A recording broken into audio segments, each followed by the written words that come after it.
Your welcome to Mathematica channel. आज हम लोग शुरू करेंगे अपना एक नया topic chemical reactions in aldehyde and ketone.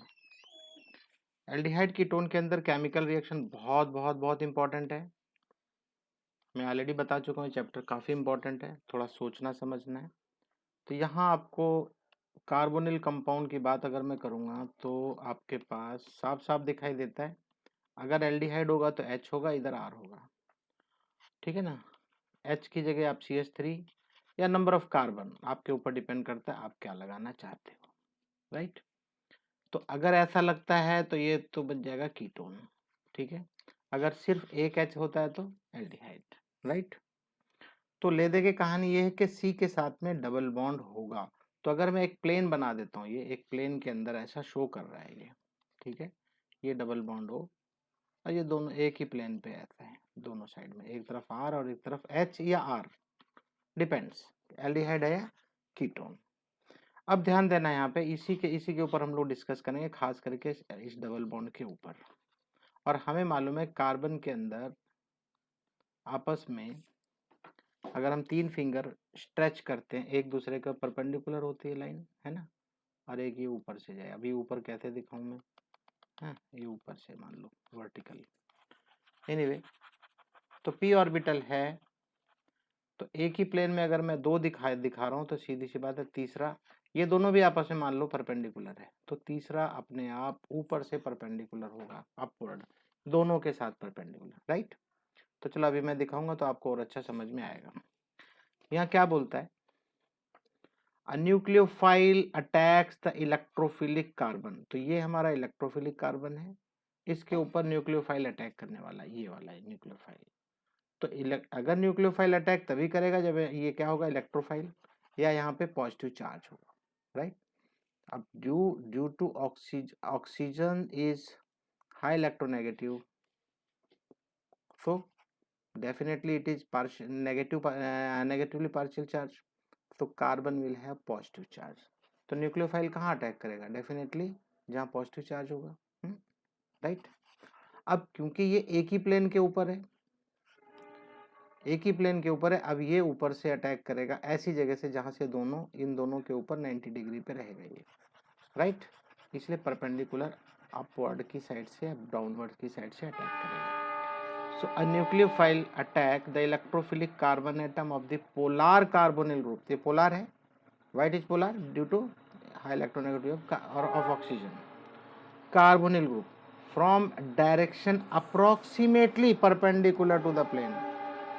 तो ये इसके ऊपर से अटैक करेगा अप्रोक्सीमेटली परपेंडिकुलर इसके ऊपर से, ठीक है ना। और क्योंकि ये डबल बॉन्ड है यहाँ पे, तो कौन सा हाइब्रिडाइजेशन है, sp2। लेकिन अगर ये डबल बॉन्ड ब्रेक, ये डबल बॉन्ड जो है ब्रेक होगा, सिंगल बॉन्ड बनेगा और तीन तरफ से अटैचमेंट होंगे कार्बन के ऊपर, चौथा ऑक्सीजन के साथ में, तो क्या बनेगा फिर sp2 से sp3। बट ऑक्सीजन के साथ में सिंगली बॉन्ड नहीं बन रहेगा, तो क्या होगा, एक प्रोटॉन इसके साथ ऐड होगा रिएक्शन के थ्रू, और ये OH, वो जो है OH बन जाएगा, राइट। चलो देखते हैं कैसे बनता है। So direction approximately perpendicular to the plane of sp2 hybridize orbital of carbonyl carbon. ये हमारा कार्बोनिल कार्बन है, एक ही प्लेन के अंदर है और ऊपर से परपेंडिकुलरली अपवर्ड साइड से अटैक करता है। अगर न्यूक्लियोफाइल किसके ऊपर करेगा, कार्बन के ऊपर। कार्बन को क्यों करेगा, क्योंकि पार्शियली पॉजिटिव चार्ज। जैसे अटैक करेगा डबल बॉन्ड ब्रेक होगा और इंटरमीडिएट फॉर्म होगा। ध्यान देना, ये इंटरमीडिएट टेट्राहेड्रल इंटरमीडिएट, ये न्यूक्लियोफाइल इसके साथ अटैच हो जाएगा इस कार्बन के साथ। ए और बी आपको दिखाई दे रहे होंगे, डबल बॉन्ड ब्रेक हो गया, सिंगल बॉन्ड और O माइनस, और इसी के अंदर रिएक्शन के अंदर से आपको H प्लस अटैच होगा। तो ये H प्लस कहाँ आएगा, जहाँ O माइनस है, राइट, और ये बन जाएगा OH। ये आपका न्यूक्लियोफाइल ऑलरेडी अटैच हो चुका है AB, और कार्बन के साथ में चार बॉन्ड बन चुके हैं, दिस इज एडिशन प्रोडक्ट, ठीक है ना। चलो और देखते हैं यहाँ पे, और अच्छा समझ में आएगा। इसके ऊपर डायरेक्ट क्वेश्चन तो नहीं आता है, बट अभी जो ये सारी चीजें अगर सीख के रखोगे तो बाकी चीजें क्लियर होगी easily. So the hybridization of carbon changes from sp2 to sp3, देख लिया आपने, ये पहले sp2 था, डबल बॉन्ड है कार्बन ऑक्सीजन के साथ में, लेकिन बाद फाइनली क्या हो गया, ये single bond sp3 hybridization in this process and tetrahedral alkoxide intermediate is produce. ये है हमारा tetrahedral alkoxide. This intermediate captures a proton, इसी ने एक यहाँ पे कैप्चर किया है proton from the reaction medium to give the electrically neutral product. Electrically neutral, अब यहाँ पे देखो इलेक्ट्रिकल नेगेटिव चार्ज था, लेकिन यहाँ पे इलेक्ट्रिकली न्यूट्रल हो गया एक प्लस लेने के साथ में। The net result is addition of nucleophile minus and H plus. तो क्या देखा आपने, एक साइड से न्यूक्लियोफाइल आया है एक इलेक्ट्रॉन लेके, ठीक है ना, माइनस साइन लेके, और दूसरी साइड में इलेक्ट्रिकली न्यूट्रल करना है तो हमें H प्लस भी लेना पड़ेगा। तो न्यूक्लियोफाइल एक जगह अटैच हुआ, दूसरी तरफ H प्लस O के साथ across the carbon oxygen double bond as shown in the figure. तो आई होप ये चीज़ें आपको बहुत अच्छे से क्लियर हो गई होंगी कि न्यूक्लियोफाइल कैसे अटैक करेगा। C और O के बीच में जो डबल बॉन्ड है वो ब्रेक होगा, सिंगल बॉन्ड में कन्वर्ट होगा, sp2 से sp3 हाइब्रिडाइजेशन कन्वर्ट हो जाएगा, और जो जहाँ ऑक्सीजन था वहाँ पे क्या हो जाएगा, एक प्रोटोन है कैप्चर करके ये OH बनाएगा। ठीक है, आई होप ये चीज़ें काफ़ी अच्छी समझ में आ गई होंगी। अब धीरे धीरे आपको ये चीज़ें समझनी है जो रिएक्टिविटी हम पढ़ने वाले हैं, एल्डिहाइड और कीटोन की रिएक्टिविटी। तो क्या बोलता है कि एल्डिहाइड, यहाँ बहुत इंपॉर्टेंट लाइन है बहुत, aldehydes are generally more reactive than ketone. कभी कभी इसके ऊपर भी क्वेश्चन होता है, डायरेक्ट क्वेश्चन नहीं रहेगा, कुछ घुमा फिरा के पूछेगा, लेकिन आपको पता होना चाहिए कि एल्डिहाइड ज्यादा रिएक्टिव होता है कीटोन से। ठीक है, दोनों की रिएक्टिविटी कंपेयर करेंगे तो aldehyde is more reactive than ketone. क्यों होता है? In nucleophilic addition reaction due to steric and electronic reason. तो स्टेरिक इलेक्ट्रॉनिक रीजन का मतलब क्या है, मैं आपको बता देता हूँ थोड़ा। C के साथ में एक साइड में H और एक साइड में R है, ये तो आपका एल्डिहाइड है। लेकिन कीटोन की बात करेंगे तो C डबल बॉन्ड O दोनों साइड में RR होगा। तो दोनों साइड में RR है तो कार्बन के साथ में बहुत सारे हाइड्रोजन भी रहेंगे, नंबर ऑफ कार्बन ज़्यादा भी हो सकते हैं, लेकिन एक साइड में, एल्डिहाइड के केस में एक साइड में रिस्ट्रिक्शन है, only small atom is there hydrogen. और कीटोन के केस में दोनों साइड में कार्बन रहेंगे, तो उसमें क्या होगा, स्टेरिक हिंडरेंस आएगा। ठीक है ना, ध्यान से देखना फिर से। तो यहाँ पे दो रीजन बता रहा है, एक तो स्टेरिक है और दूसरा क्या है, इलेक्ट्रॉनिक रीजन। क्या रीजन है अभी पता चल जाएगा। तो sterically the presence of two relatively large substituent, मैंने बताया ना आपको कीटोन के अंदर क्या होता है, दो लार्ज सब्स्टिट्यूएंट्स अटैच रहते हैं कीटोन के अंदर, दे हाइंडर्स द अप्रोच ऑफ न्यूक्लियोफाइल।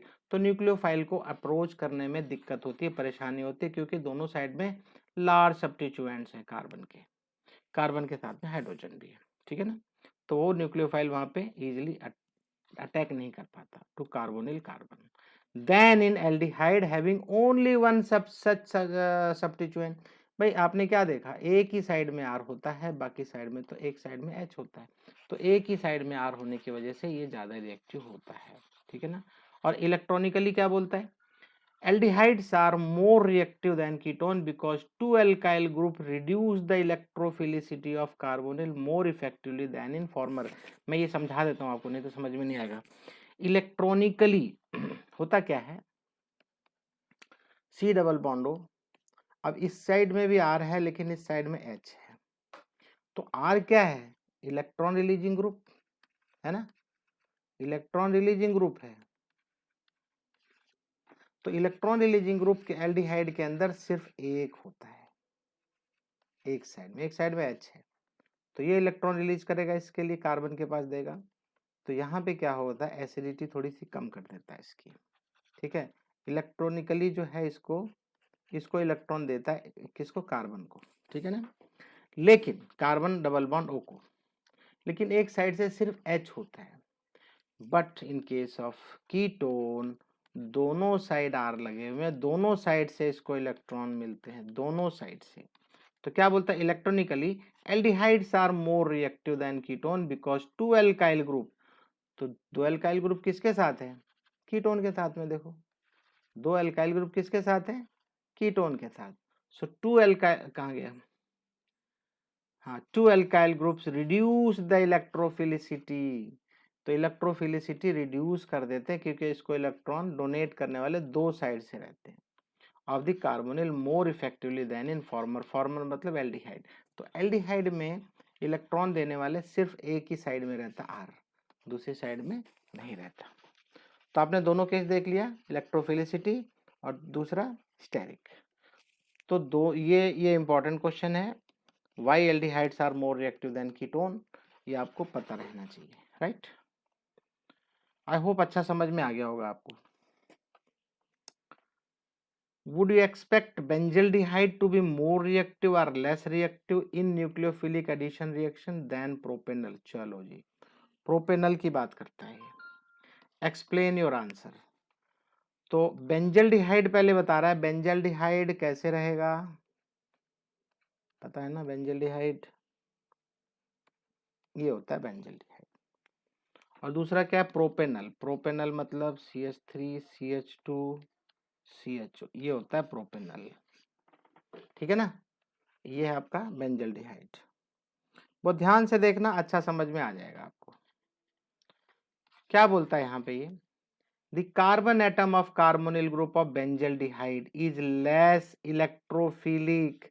क्यों है लेस इलेक्ट्रोफिलिक, अभी मैं बता देता हूँ आपको क्यों है। क्योंकि इस साइड से ये सी जो सी के साथ सी अटैच है, एक साइड से ये डबल बॉन्ड है,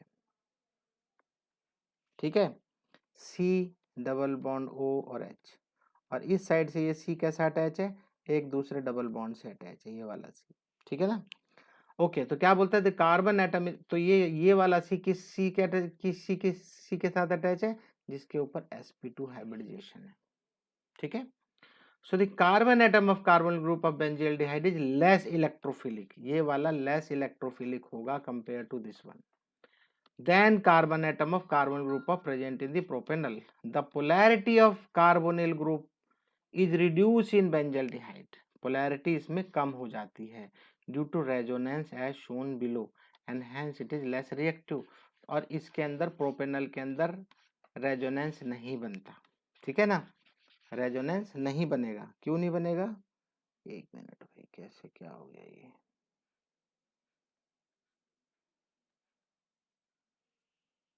ठीक है। तो ये कैसे बनेगा रेजोनेंस, मैं दिखा देता हूँ यहाँ पे। एक तरफ का ये एज इट इज रख देता हूँ मैं, ये सामने से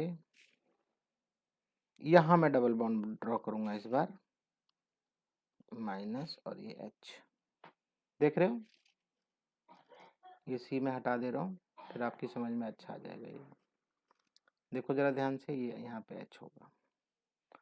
अब जरा इसको गौर से देखो कि यहाँ एक डबल बॉन्ड आ गया और ये डबल बॉन्ड ऐसे हट के एक माइनस साइन, तो ये दोनों क्या बन गया, रेजोनेंस। तो जो जितना ज़्यादा रेजोनेंस होने से ज़्यादा क्या होगा, स्टेबल होगा। तो ज़्यादा स्टेबल होगा तो लेस रिएक्टिव होगा। बात समझ में आ रही है, मोर स्टेबल लेस रिएक्टिव, ठीक है ना। तो रेजोनेंस प्रोपेनल में नहीं बनेगा, यहाँ रेजोनेंस बनता है। देखो क्या क्या बोलता है हमें, the polarity of carbonyl group is reduced to the benzaldehyde due to resonance as shown below and hence it is less reactive than propanal. I hope ये क्लियर हो गया होगा क्वेश्चन, बहुत ईजी है, अच्छा है और अच्छा क्वेश्चन भी है। आपको इसको याद भी रखना, और याद रखने के लिए मैं बता दूं आपको, इस पूरी कहानी लिखने की जरूरत नहीं है या याद रखने की जरूरत नहीं है, लेकिन अगर आपने यहाँ पे इस जगह पे आपने ये रेजोनेंस के बारे में नहीं बताया तो समझ लो कि आपका आंसर क्या है, अधूरा है, इनकम्प्लीट है।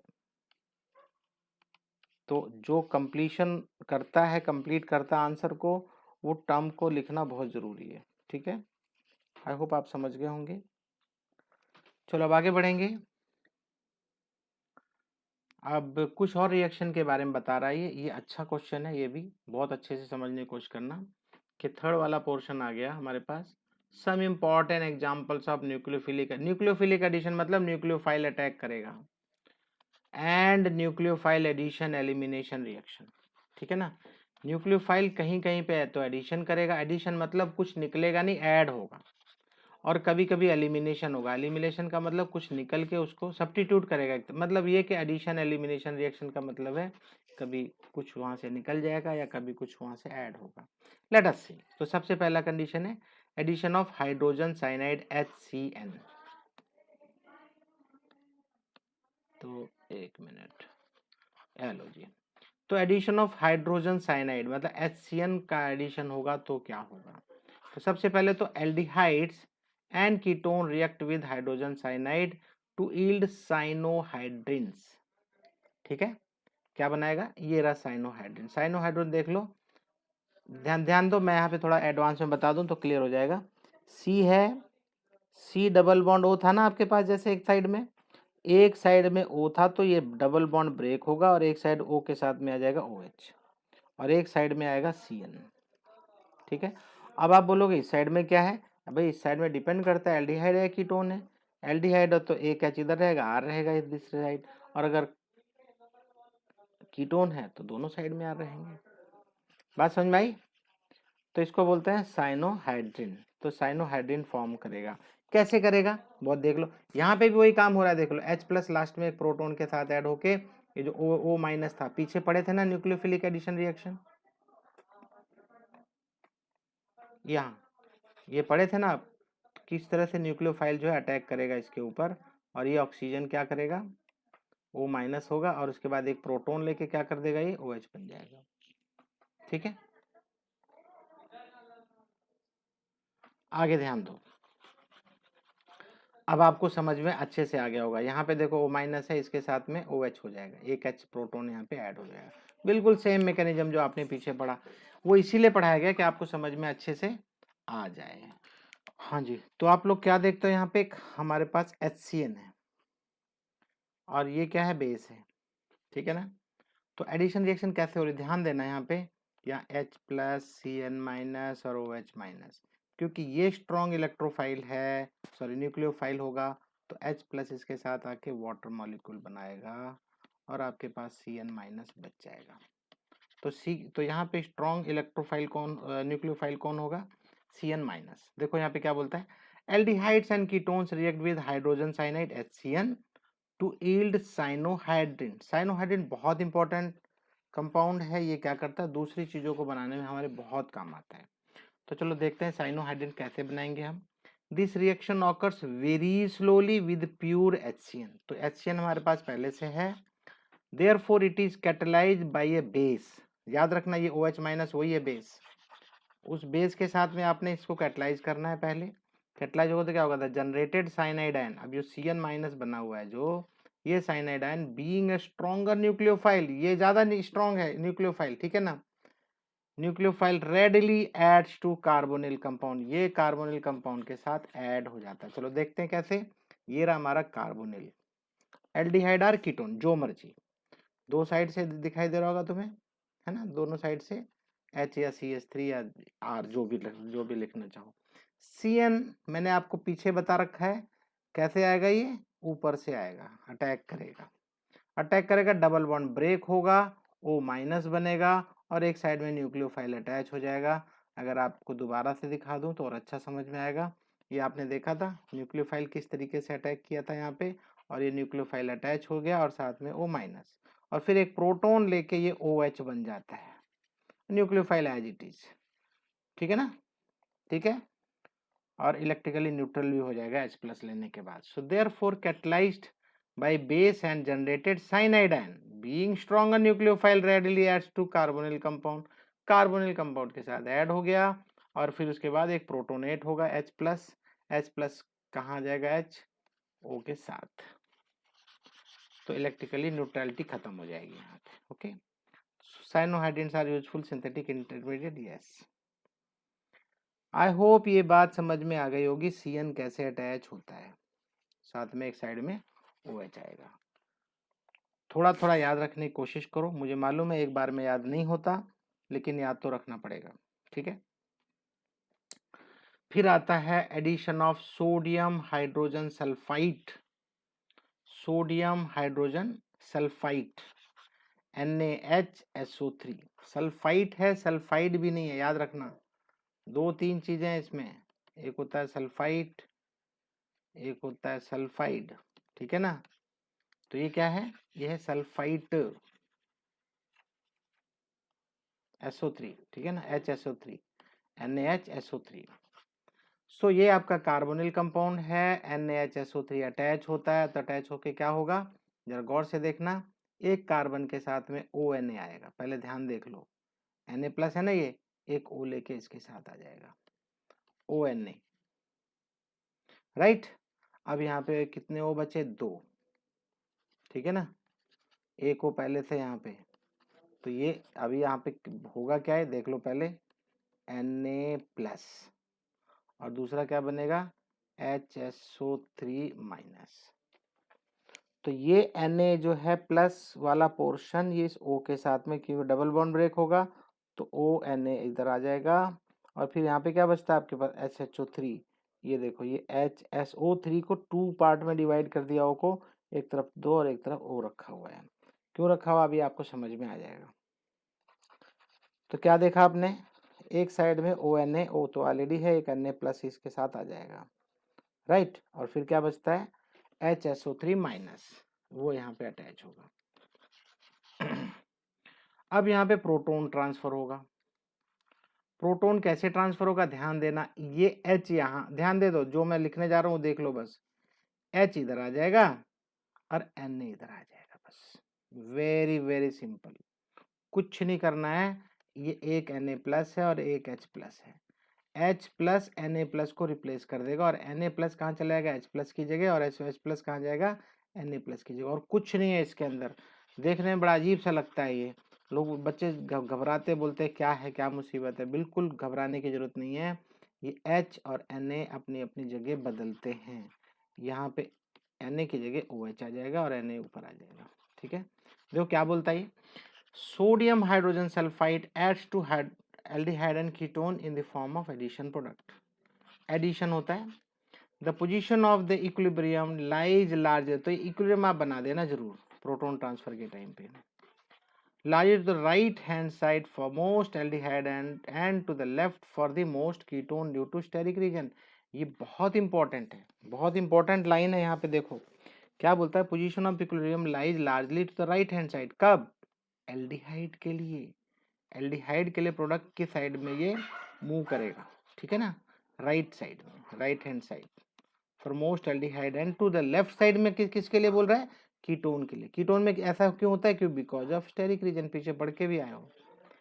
The hydrogen sulphide addition compound is water soluble, तो हाइड्रोजन सल्फाइड जो कंपाउंड बनेगा ये वाटर सोल्यूबल होता है, can be converted back to the original carbonyl compound, वापस हमें ये मिल सकता है क्योंकि ये वाटर सोल्यूबल है, by treating it with dilute mineral acid or alkali. So therefore these are useful for separation and purification of aldehyde.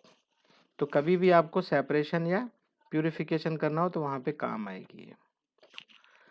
I hope यहां तक आपको बहुत अच्छे से क्लियर हो गया होगा।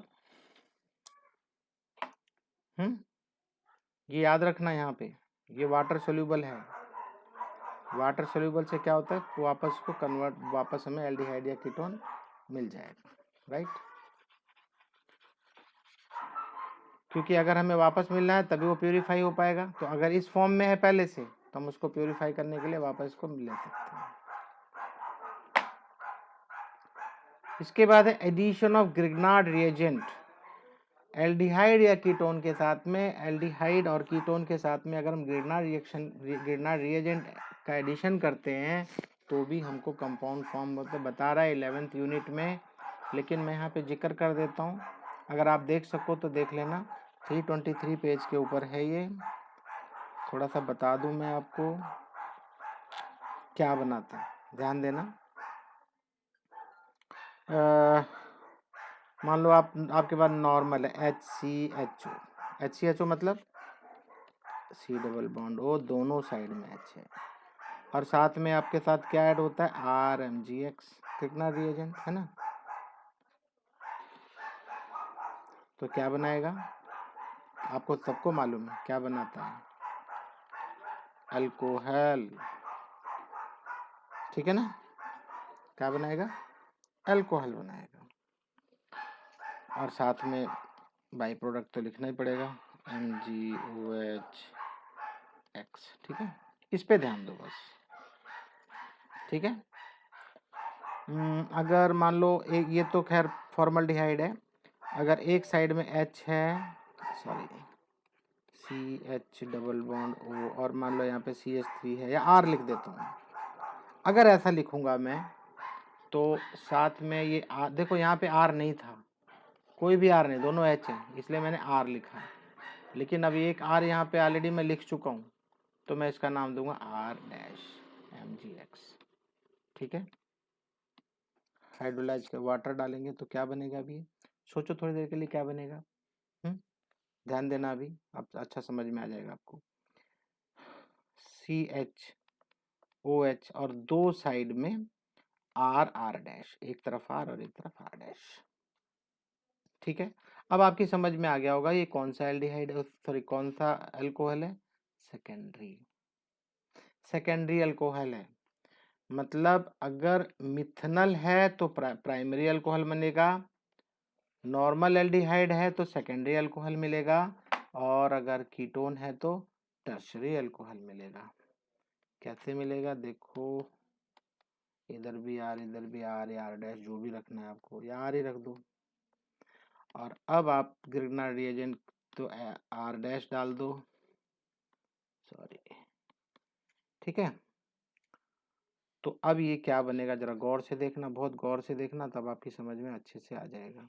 ये क्या देगा, सी, अब यहाँ पे सी ही रहेगा बस, ठीक है ना, और एक साइड में OH, और तीन साइड में आपको R R, sorry R R R dash. तो क्या बन गया ये, टर्शरी अल्कोहल, राइट। तो ये आपको तीसरा वाला पॉइंट, ये वाला क्लियर हो गया होगा, ओके।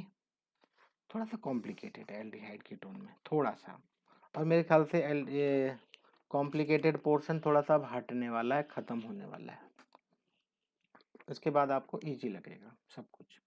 इसको थोड़ा याद रखना है, थोड़ा याद रखने का तरीका एक ही है, बार बार लिखो, ठीक है।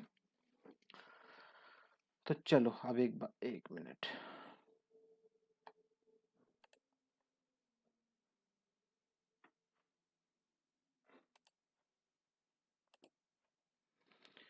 नेक्स्ट हमारा है एडिशन ऑफ अल्कोहल्स, बहुत इंपॉर्टेंट है, देख लो ये पहले तो ये टॉपिक हेडिंग पढ़ लो बस, एडिशन ऑफ अल्कोहल्स। अगर हम अल्कोहल ऐड करेंगे किसके साथ, एल्डिहाइड और कीटोन के साथ, एल्डिहाइड या कीटोन के साथ में अल्कोहल्स का एडिशन करेंगे तब क्या होगा। बच्चे इसको नहीं ध्यान देते क्या है, बस पढ़ना शुरू कर देंगे और फंस जाएंगे। बहुत ध्यान से देखना, बहुत बहुत अच्छा समझ में आएगा। देखो क्या है ये, एल्डिहाइड, क्या डाल रहे हो आप, R dash O H, R पहले से यहाँ पे इसलिए आर डैश नाम रख दिया। आर आर डैश दोनों सेम भी हो सकते, नहीं भी हो सकते, डजंट मैटर। और साथ में उसमें क्या डालते हैं हम लोग, हाइड्रोक्लोरिक एसिड गैसीय स्टेट में, फ्यूम्स डालते हैं हाइड्रोक्लोरिक एसिड का, ठीक है ना। ध्यान देना यहाँ पे, एक चीज ध्यान देना यहाँ पे, मोनोहाइड्रिक अल्कोहल, मोनोहाइड्रिक अल्कोहल का मतलब होता है जिसमें एक ही OH हो, एक ही OH हो।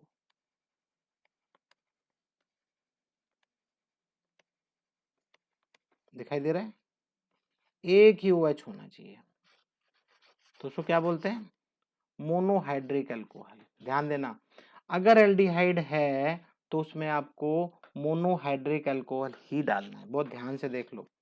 Aldehyde reacts with one equivalent of monohydric alcohol, बात समझ में आ गई, जिसमें एक ही OH हो, monohydric alcohol in the presence of dry hydrogen chloride to alkoxy alcohol intermediate.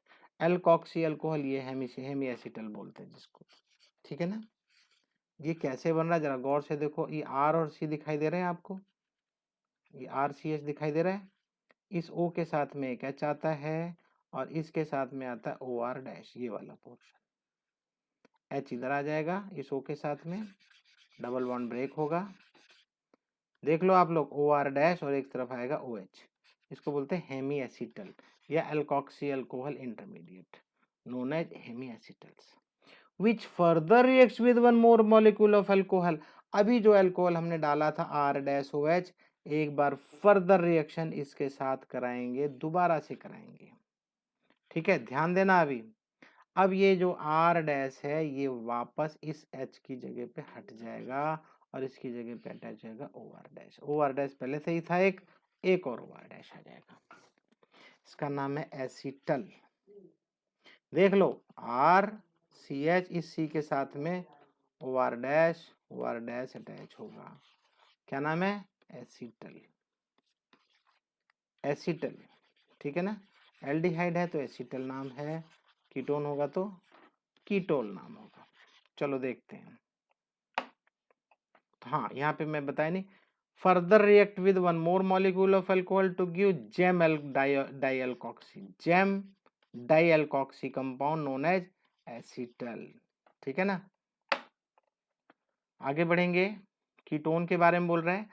Ketones react with ethylene glycol. अगर आपको इथाइलिन ग्लाइकोल देखोगे तो ये होता है।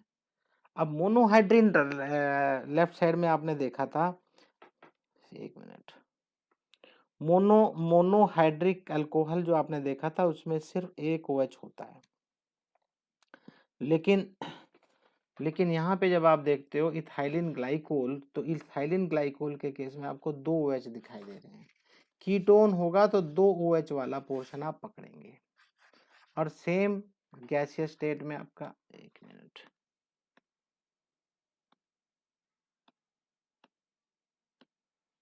हाँ, गैसियस स्टेट में आपको हाइड्रोक्लोरिक एसिड रहेगा।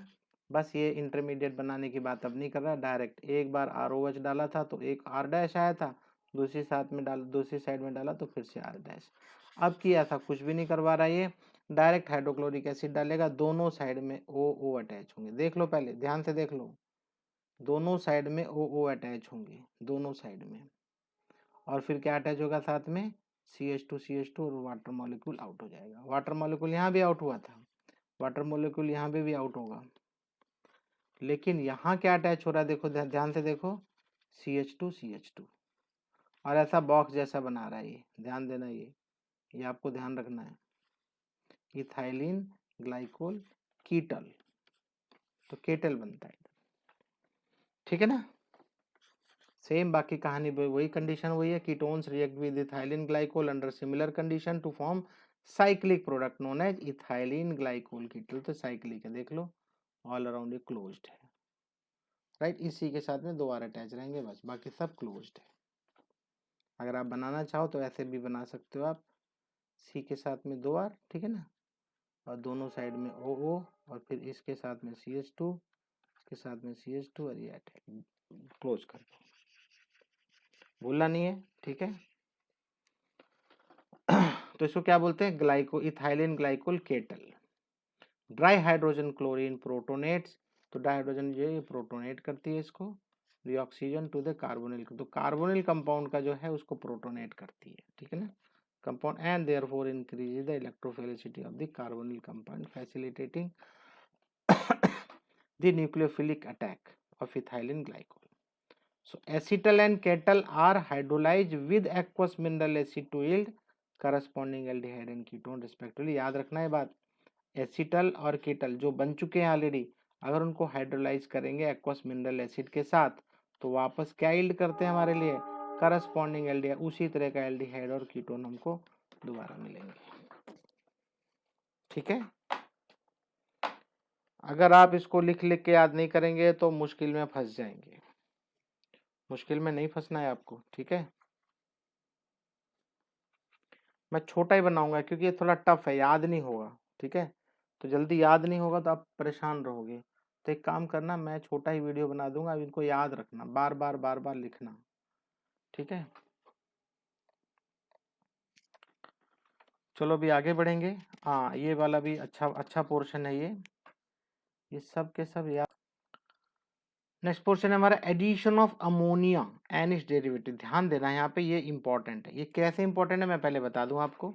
ये भाई अमोनिया क्या होता है, NH3, राइट, लेकिन अगर एक H हट जाए, NH3 की जगह NH2 है, और साथ में तीसरा बॉन्ड एक Z है। अब Z क्या है, Z है एल्काइल भी हो सकता है, एराइल भी हो सकता है, OH भी हो सकता है, NH2 भी हो सकता है ना, CCH5NH हो सकता है, NHCO NH2 भी हो सकता है, कुछ भी हो सकता है इसमें से। एल्काइल भी लिख सकते हो आप, ऐसी कोई बात नहीं। मिथाइल भी हो सकता है, वेरी सिंपल, ठीक है ना। तो अगर ऐसा ये डेरिवेटिव है अमोनिया या उसका डेरिवेटिव है, तो nucleophile such as ammonia, ammonia भी न्यूक्लियोफाइल है। क्यों न्यूक्लियोफाइल है? लोन पेयर लेके बैठा है, इलेक्ट्रॉन लेके बैठा हुआ, इसलिए। तो ammonia and derivative NH2Z, Z मैंने ऑलरेडी बता दिया आपको क्या क्या है। Add to the carbonyl group, तो ये कार्बोनिल ग्रुप है, इसके साथ ऐड होता है। कैसे ऐड होगा? एल्डिहाइड हो या कीटोन, डजंट मैटर, मैंने आपको पहले बता दिया। Double bond C double bond O लगा दो, और इस साइड में कुछ भी हो सकता है, ये भी CH3, ये भी CH3 हो सकता है, कीटोन या एल्डिहाइड, और ठीक है। सो आगे देखो क्या बोलते हैं। So nucleophile such as ammonia and its derivative NH2Z add to the carbonyl group of aldehyde and ketone. The reaction is reversible. तो सुनना ध्यान से, रिएक्शन क्या है? रिवर्सिबल है, देख रहे हो ना, ये रिवर्सिबल रिएक्शन है, and catalysed bye acid. The equilibrium favors the product formation due to rapid dehydration. Rapid dehydration होगा तो ये प्रोडक्ट आपको मिलता है, फॉर्मेशन होगा इसका इंटरमीडिएट टू फॉर्म। ये देख रहे हो ना आप, C डबल बॉन्ड NZ, और Z मैंने आपको पहले बताया कि Z क्या हो सकता है? एल्काइल हो सकता है, एराइल हो सकता है, OH हो सकता है, और वो इनके यहाँ पे देख लो ध्यान से। अब कौन सा रिएजेंट डालोगे तो कौन से कार्बोनिल डेरिवेटिव के साथ, तो प्रोडक्ट क्या बनेगा, ध्यान देना। देखो इमाइन बनता है, देखो C डबल बॉन्ड N के साथ H रहेगा तो इमाइन, ठीक है ना। C double bond NR substituted imine skip base oxime, थोड़ा सा ध्यान दे दोगे तो आपको समझ में आएगा। हाइड्रोजन हाइड्रोजोन हो जाएगा, ठीक है। फिनाइल हाइड्रोजन फिनाइल हाइड्रोजोन हो जाएगा। देख लो ये कैसे अटैच हो रहा है, ये NH है आपका, और ये NH C double bond N इसके साथ अटैच हो रहा है, ओके। तो और ये भी खास करके इम्पोर्टेंट है, ये याद रखना, 2,4 डाई नाइट्रोफिनाइल हाइड्रोजन। अभी पढ़ लो, अगली वीडियो में इसका जिक्र जरूर आएगा, ठीक है। ये आपको ज़्यादा मुश्किल ना पड़ जाए, ठीक है। मैं मेरे ख्याल से इतना छोड़ दे रहा हूँ। इसके बाद का पोर्शन रिडक्शन और ऑक्सीडेशन, ये मैं कंबाइन ही पढ़ा दूंगा। रिडक्शन, और ये इजी है, नेक्स्ट वाला पोर्शन बहुत इजी है, मज़ा आ जाएगा आपको, और इसमें से ज़्यादा एग्जाम में भी आता है। ये वाला तो आपको बहुत बहुत बहुत अच्छे से सीखना ऑक्सीडेशन में, इस पे क्वेश्चन जरूर रहेगा, खास करके टॉलेंस टेस्ट और फेलिंग टेस्ट, इनके रिएजेंट जो हैं वो आपको याद रखना है, ठीक है। और ये आइडोफॉर्म टेस्ट तो बहुत बहुत बहुत इंपॉर्टेंट है, खास करके मैं बताऊंगा आपको, छोड़ दो, जिसके साथ में एक साइड में CH3 होना जरूरी है। CH3 नहीं है तो ये टेस्ट नहीं होगा, सिर्फ C डबल बॉन्ड O और एक तरफ CH3, ये जरूरी है भाई, ये पोर्शन है तो हर जगह होगा ये। चलो देखो यहाँ पे भी दिखाई दे रहा है ये, है ना, दिखाई दे रहा है ना, यहाँ पे भी दिखाई दे रहा है ये, तब ये रिएक्शन होती है, मैं सिखाऊंगा आपको, अभी छोड़ दो इसको, ये पोर्शन तो मैं करा ही चुका हूँ। तो आज का मैं वीडियो यहीं समाप्त करूंगा, बहुत अच्छे से सीखना, और प्लीज राइट डाउन, यही अगर इस पूरे चैप्टर में कुछ टफ है तो यही टफ था बस आज का पोर्शन। बार बार लिखोगे तो समझ में आएगा, इसका यूजेस भी समझ में आएंगे आपको, ठीक है। तो यहीं पे मैं अपना वीडियो समाप्त करूंगा, उम्मीद करूंगा कि आप लोग अच्छा पढ़ेंगे, ठीक है। Thank you.